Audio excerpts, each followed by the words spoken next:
And Nick and I are back with another Chicago Beer Pass beer review. Maybe kind of going in the cellar this time. This one's from Central Waters, or not Central Waters. God damn it, Brad. It's I Crystal already Lake, messed man. it up. I was thinking, All right, so this is our third Whoa. episode. I think we recorded Beer Pass tonight, and then we recorded an IPA episode from Rolling Meadows. from And here- Central. They're not in Central Illinois. And then I was thinking, I don't know, just like dark bourbon barrel beers. And I thought of Central Waters. They do make big barrel aged beers. Right, but this is from Amherst, Wisconsin. Hello. but this is from Crystal Lake Brewing, Yeah. and they sent this. I don't know, a couple. I want to say like around Christmas time, even. Like it's been a while, so it's sort of in the cellar for a little bit. Yeah. But this is their barley wine ale aged in bourbon barrels, and I know Crystal Lake for their lake beer. Like it's just like good, easy drinking, classic styles. I right? know Camp Crystal Lake from the Jason Voorhees movies. But I went to there was a festival in Long Grove, a place I'd never heard of before, and Buffalo Brewing was out there and they hosted it, right? Oh, but then I thought the star of the show was Crystal Lake with those offerings, right? Like everything from pale ale to like really good red ale and double IPA, everything in between, just money on spot. And their packaging it's clean, it's super nice. I don't know. It's good. I love that their series is called the Boathouse Reserve too. It's like this is all like so thought out. I don't know. That pink on black. This It looks is nice. good. It's nice. My man's in like a kayak, but the kayak's got like Isn't that like the crew? Like the is it kayak or is that like the boat? The crew? I don't know. What's got that thing me, man. called? I'm only getting on the tiki boat. That's the only boat I get on. I get on the tiki boat, and and I cruise the river on fireworks night. That's all I do. Nice. Maybe a lazy river. Nice.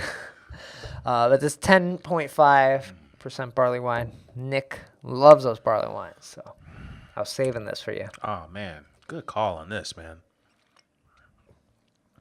Nice dark, rich amber hue going on, chestnut. Man, that's super smooth, right? Yeah, and then like all the heat, like it kind of stings the nostrils a little bit, and then right before you dive into it, you're expecting it to be one of those barley wines that lingers with like those fusel alcohol notes. Yeah. But all the heat, it's just in your nose. It's just on the aromatics, and that's it. And then This is crazy. Like, I haven't had such a smooth barley wine in a long time. You're drinking a lot more barley wines than I am. So Yeah. where's this kind of fit in your barley wine? Man, I think some of them, like if you're talking about like Haymarket or Peace, they have a little bigger body and they dive into that fig note a little bit heavier, Yeah. right? If you're dealing with Three Floyds, it's actually a lighter body and it's got like a bitter hop note in it. Oddly enough, Floyd's. even in the barrel aged ones. Those hoppy barley wines, yeah. Yeah. But this one, man, just kind of hits like the in between ground. This one actually leans a little bit more like a really nice cognac or a really nice really mellow bourbon. It really feels more like that than it does those other two. Because there's like almost cherry notes come through at the end, but they're not even sweet cherries. They're just kind of like I don't know, just a little dash, I want to say. And it finishes so smooth. Yeah, like it's impressive stuff, man. Where'd you get this from? From Crystal Lake, they sent it to us. Great folks out there. We had we've had Chicago hardcore craft beer, Chris Jacobson. Yeah. He's been on the show maybe like 4 times. I think he holds the record. Couple hundred times. He's been He's been on the show the most. Hey, but one night, man, I got on a train. I went to Crystal Lake or whatever that stop is, and we whipped through 5 breweries, and this was one of them. Okay. And man, it was a good hang. It was a good hang, and then the spot that really brought everything together was this spot because they make beer for, I don't want to say beer for beer drinkers, but they make people who they make beer for people who like beer, man. Yeah, I can see that. You know, like it's no frills, and it's a diverse set of styles, and they're all really good, and they pay an ode to the classics. You know, and just in that alone, that makes them contemporary. You know what I Right. mean? Just nailing the classics, man. Like I dig that approach, man. They're like that. You know, they're that classic rock band. You know. Right, I can see Yeah. that. Yeah. And then knowing now that they have their Boathouse Reserve series and they're killing with these bourbon barrel aged beers, like I didn't even know they had a Bourbon Damn. Barrel Aged series. Yeah.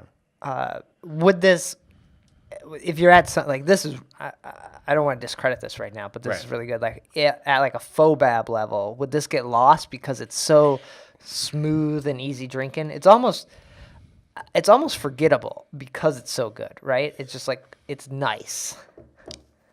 Yeah, I think to your point, like, you know, when craft beer started, like everyone was trying to get noticed, and they would, you know, like make bigger beers than like the macros. And now to get noticed, you're doing, you know, hella adjuncts, and you're doing all these bizarre additions to beers instead of just like letting the beer speak, right?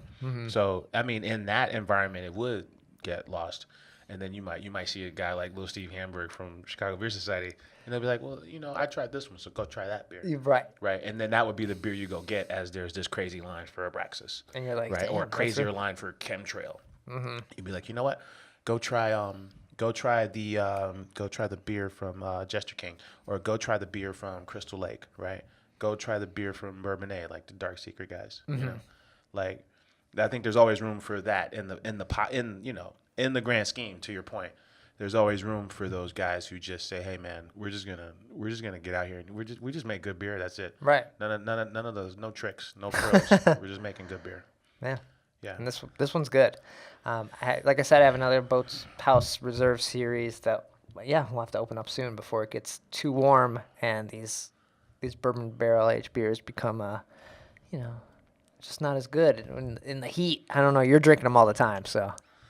Probably want his life, man. All right, we'll finish this off and we'll get out of here. Be sure to hit that subscribe button. Always new videos going up here on the YouTube channel. And we'll be back with a full episode soon. Take care. Cheers.